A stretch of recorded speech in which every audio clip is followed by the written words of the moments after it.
To a quick start while Caleb Right. is just sort of ramping up. 10 days away from the season. So we got 10 big questions. Let's do some rapid fire.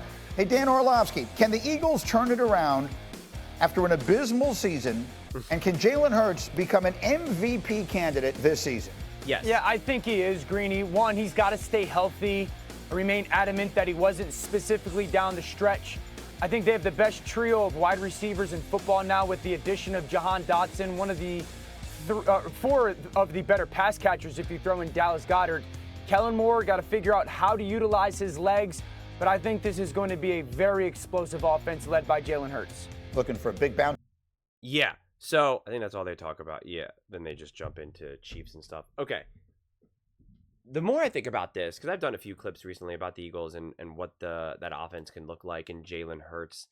And for the most part, my prediction, right, in terms of who I think will be at the top for MVP candidates is CJ Stroud and Jordan Love. And that's based off of a couple reasons that I've made videos about that I'll just briefly say that it's a combination between I think those teams will be really good and they have a tremendous amount of momentum and media hype that will keep them in that radar. And I think that'll bode well for the MVP conversation. I think the MVP conversation is always, I don't want to say biased, but it's just, it's too fake and not organic, right? It's so much of it is media narratives rather than what the reality is of a situation, which is why I don't really actually wholeheartedly care or hold too much weight. I'm not like too much like he's an MVP, that means he's great, or like he didn't win an MVP, so that means he's not great.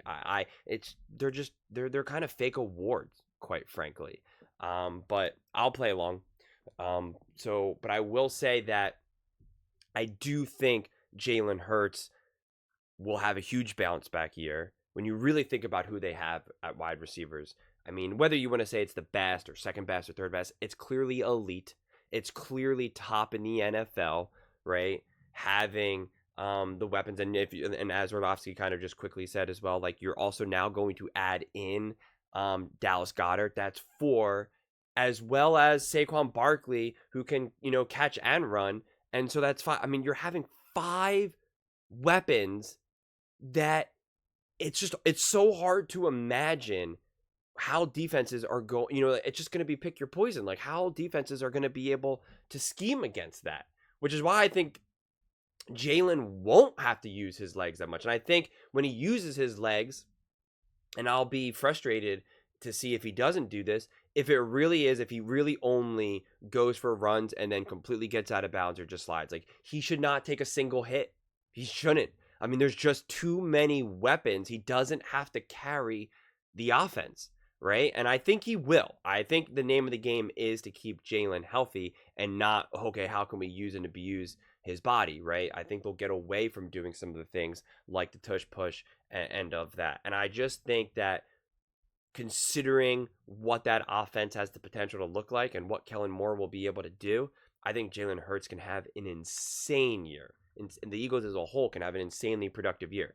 Now, will Jalen Hurts suffer from the Brock Purdy issue, right? Where it's like people don't think that Brock Purdy is responsible.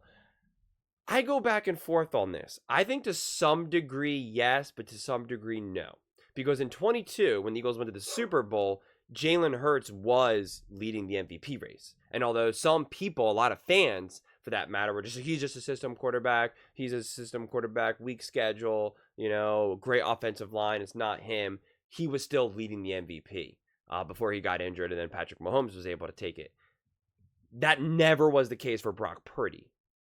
So although I think if Jalen Hurts now balls out and is playing great and the Eagles are number 1 or number 2 in the NFL or NFC, whatever it may be, I think he'll be a candidate.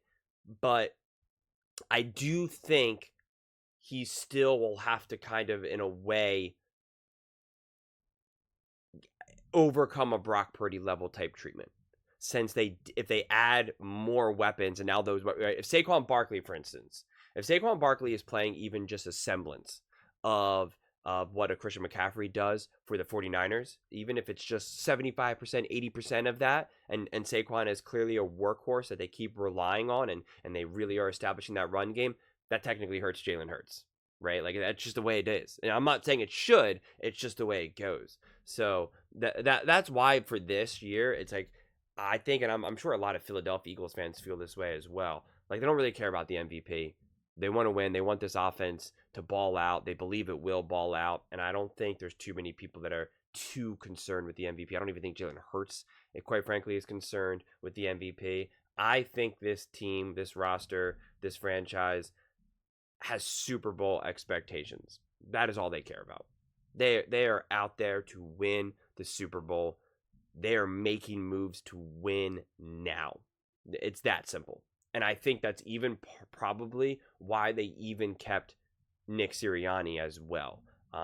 There seems to be a divide whether or not people believe that Nick Sirianni's job is on, if he's on the hot seat. I think he is.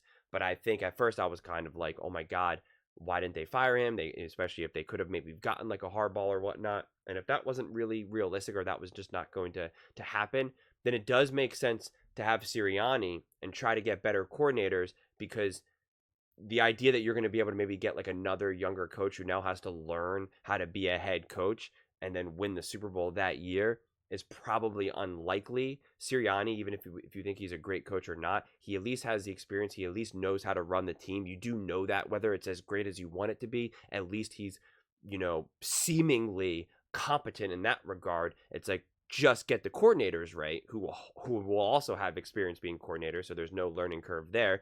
You're going to add a couple pieces. You were able to get to the Super Bowl a couple of years prior.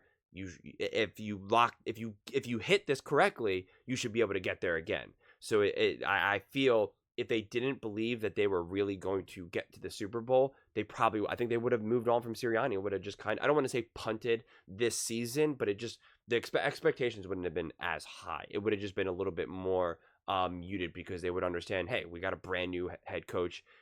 There's going to be some growing pains, just like we say with young quarterbacks. Like there's going to be some of those growing pains. So I really think anything short of true Super Bowl contention, where throughout this season, if you're not turning on the TV or going on YouTube or wherever, and people are watching and they're not constantly saying that the Eagles have the chance to win the Super Bowl, then something has gone very wrong, right? Something has gone very wrong. And I do think, though, that throughout this season, anytime people are starting to talk about the Super Bowl or who's going to win the MVP or whatnot, I think the Eagles will be in those conversations. It's just hard for me to imagine them not, quite frankly. And that will start with Jalen Hurts. But those are just my thoughts. I would absolutely love to hear yours. What do you guys all think? Do you think Jalen Hurts and the Philadelphia Eagles will be able to really rewrite the story from last year? And do you think Jalen Hurts will be an MVP candidate? And should it matter? Let me know in the comments below. I read every single comment, so whether you agree with me or disagree with me. Either way, let's get in some discussions. Let's get in some fights. But ultimately, let's just have some fun. And please do consider subscribing. We are building an amazing community here, and I would absolutely love to see you part of it. I want to build something that we all genuinely feel connected to. Something that we're really excited to be part of. I think we're well on our way to doing it. And please don't forget to give this video a thumbs up, as it really does help with the visibility and the algorithm.